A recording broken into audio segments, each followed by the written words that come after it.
In the next hour, we expect to see new Labor Department data on consumer prices. This inflation report tracks changes in what you pay on everything from groceries and clothing to housing and medical care. ABC correspondent Elizabeth Schulze is with us now. She is going to weigh in on what economists are expecting to see when these numbers drop. Good morning to you, Elizabeth.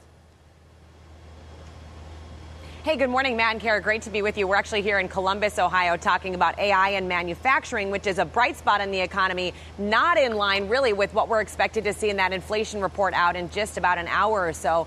That inflation rate is expected to go above 4% for the first time in 3 years. So just at the start of this year, we were at about 2% inflation. So that's all of the prices that people are paying across the economy. That rate, 2%, is seen as kind of the healthy rate. 4% is a pretty big increase, and what it really does reflect is the higher energy costs that we're seeing across the economy because of the spike in oil from the Iran war. So we've seen those energy prices come down a little bit in recent weeks, but they are still up a lot compared to this time last year, which is why that inflation headline will be so much bigger. When you're kind of thinking about the dollar impact of this, we have some new data from Moody's Analytics out this morning showing that the typical household has now spent $510 extra since the start of the war on those fuel costs. So that's gas, diesel, and jet fuel.